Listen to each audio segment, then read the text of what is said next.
Hi friends, welcome to mystery media. 2020ರಲ್ಲಿ ತೆರೆಕಂಡ centigrade ಎಂಬ ಟ್ರೂ ಇವೆಂಟ್ಸ್ ಬೇಸ್ಡ್ ಆಗಿರುವ ಸರ್ವೈವಲ್ ಥ್ರಿಲ್ಲರ್ ಮೂವಿಯನ್ನು ಈ ದಿನ ಎಕ್ಸ್ಪ್ಲೇನ್ ಮಾಡ್ತಾ ಇದ್ದೀನಿ. ವಿಡಿಯೋ ತುಂಬ ಥ್ರಿಲ್ಲಿಂಗ್ ಆಗಿರುತ್ತದೆ, ಸೊ ವಿಡಿಯೋನ ಕೊನೆವರೆಗೂ ನೋಡಿ.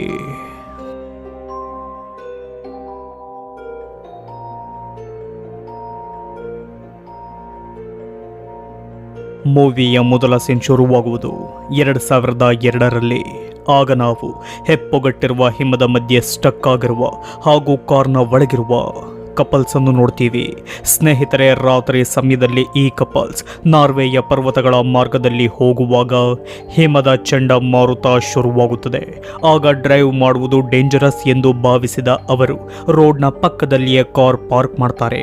ಅತಿಯಾದ ಚಳಿಯಿಂದ ಇಬ್ಬರೂ ಕೂಡ ನಿದ್ದೆಗೆ ಜಾರ್ತಾರೆ.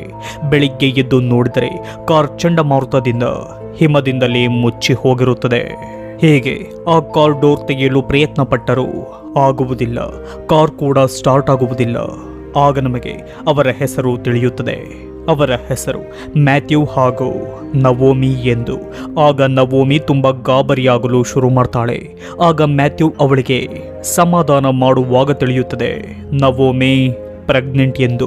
ನಂತರ ಅವರು ಹೆಲ್ಪ್ಗಾಗಿ ಕಾಲ್ ಮಾಡಲು ನೋಡ್ತಾರೆ, ಆದರೆ ಮೊಬೈಲ್ನಲ್ಲಿ ಸಿಗ್ನಲ್ ಕೂಡ ಇರುವುದಿಲ್ಲ. ಆದರೂ ಮ್ಯಾಥ್ಯೂಗೆ ಭಯವಿರುವುದಿಲ್ಲ, ಏಕೆಂದರೆ ಕಾರ್ ಪಾರ್ಕ್ ಆಗಿರುವುದು ರೋಡ್ನ ಪಕ್ಕದಲ್ಲಿಯೇ. ಹಾಗಾಗಿ ನಮಗೆ ಯಾರಾದರೂ ಸಹಾಯ ಮಾಡೇ ಮಾಡುತ್ತಾರೆ ಎಂದು ನಂಬಿಕೆ ಇಟ್ಟುಕೊಂಡಿರ್ತಾನೆ. ಆದರೆ ಆ ನಂಬಿಕೆ ನವೋಮಿಗೆ ಇರುವುದಿಲ್ಲ. ಆಗ ನಮಗೆ ಹಿಮದಿಂದ ಬರುತ್ತಿರುವ ಬಿರುಗಾಳಿ ಕಾಣುತ್ತದೆ.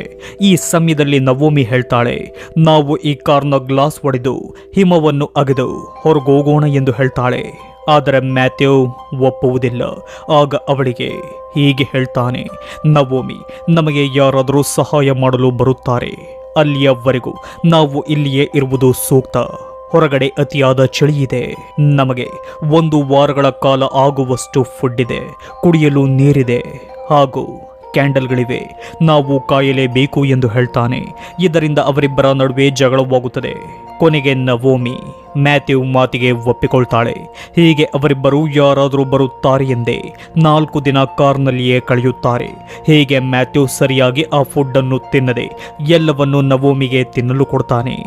ನನಗೆ ಹಸಿವಿಲ್ಲವೆಂದೇ ಹೇಳಿ ಕಾಲ ಕಳೆಯುತ್ತಾನೆ. ಹೀಗೆ ಇರಬೇಕಾದ್ರೆ ನವೋಮಿಯ ಬೇಜವಾಬ್ದಾರಿಯಿಂದ ನೀರಿನ ಬಾಟಲ್ ಅನ್ನು ಬೀಳಿಸಿ ಬಿಡ್ತಾಳೆ. ಅದರಿಂದ ಕೋಪಗೊಂಡ ಮ್ಯಾಥ್ಯೂ ನವೋಮಿಗೆ ಬೈಯುತ್ತಾನೆ. ನಂತರ ಮ್ಯಾಥ್ಯೂವೇ ಸಾರಿ ಕೇಳ್ತಾನೆ. ಹೀಗೆ ಹೆಪ್ಪುಗಟ್ಟಿದ ಹಿಮದ ಮಧ್ಯೆ ಅವರಿರುವಾಗ ಕಾರ್ನ ಮೇಲೆ ಯಾರು ಓಡಾಡಿದ ಶಬ್ದ ಕೇಳುತ್ತದೆ. ಆಗ ಅವರಿಬ್ಬರು ಹೆಲ್ಪ್ ಎಂದು ಕಿರುಚಾಡ್ತಾರೆ. ಆದರೂ ಏನೂ ಪ್ರಯೋಜನವಾಗುವುದಿಲ್ಲ. ಆಗ ಅವರಂದುಕೊಳ್ತಾರೆ, ಯಾವುದೋ ಕಾಡು ಪ್ರಾಣಿ ಓಡಾಡಿರಬೇಕೆಂದು. ಹೀಗೆ ಅವರು ನಮ್ಮ ಸಹಾಯಕ್ಕಾಗಿ ಯಾರಾದರೂ ಬರುತ್ತಾರೆ ಎಂದೇ 7 ದಿನಗಳ ಕಾಲ ಕಾಯುತ್ತಾರೆ. ಅವರು ಕ್ಯಾಂಡಲ್ ಯೂಸ್ ಮಾಡುತ್ತಿರುವುದರಿಂದ ಕಾರ್ನ ಒಳಗೆ ಅತಿಯಾದ ಚಳಿಯಿಲ್ಲದೆ ಶಾಖವಿರುತ್ತದೆ. ಹೀಗೆ ಇರಬೇಕಾದರೆ ಮೊಬೈಲ್ನಲ್ಲಿ ಸಿಗ್ನಲ್ ಬಂದದ್ದನ್ನು ನವೋಮಿ ಗಮನಿಸಿ ಕೂಡಲೇ ತನ್ನ ತಂದೆಗೆ ಕಾಲ್ ಮಾಡ್ತಾಳೆ. ಮಾಡಿ ಮಾತನಾಡಬೇಕೆಂದಾಗ ಆ ಮೊಬೈಲ್ನ ಬ್ಯಾಟರಿ ಡೆಡ್ ಆಗಿ ಮೊಬೈಲ್ ಸ್ವಿಚ್ ಆಫ್ ಆಗುತ್ತದೆ.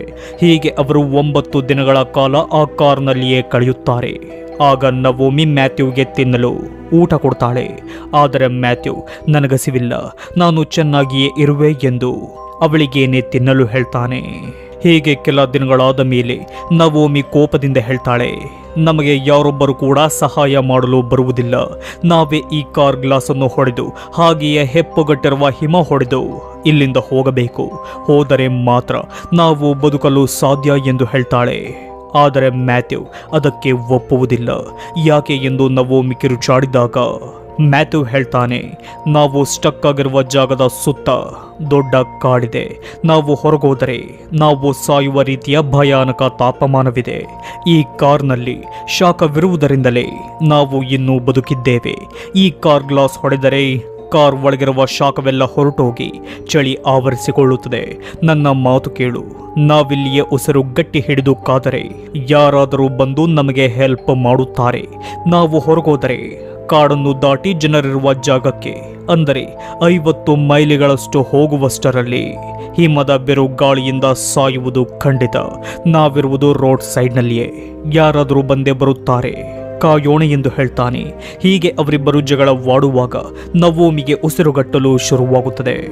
ಆಗ ಮ್ಯಾಥ್ಯೂ ಅವಳಿಗೆ ಸಮಾಧಾನ ಮಾಡ್ತಾನೆ. ಹೀಗೆ ಅವರು ಯಾರಾದರೂ ನಮಗೆ ಸಹಾಯ ಮಾಡುತ್ತಾರೆ ಎಂಬ ನಂಬಿಕೆಯಲ್ಲೇ 11 ದಿನ ಕಳೆಯುತ್ತಾರೆ. ಹೀಗೆ ಇರಬೇಕಾದ್ರೆ ಅವರಿಗೆ ಒಂದು ಟ್ರಕ್ನ ಶಬ್ದ ಕೇಳುತ್ತದೆ. ಆಗ ಅವರು ಹೆಲ್ಪ್ ಎಂದು ಕಿರುಚಾಡ್ತಾರೆ.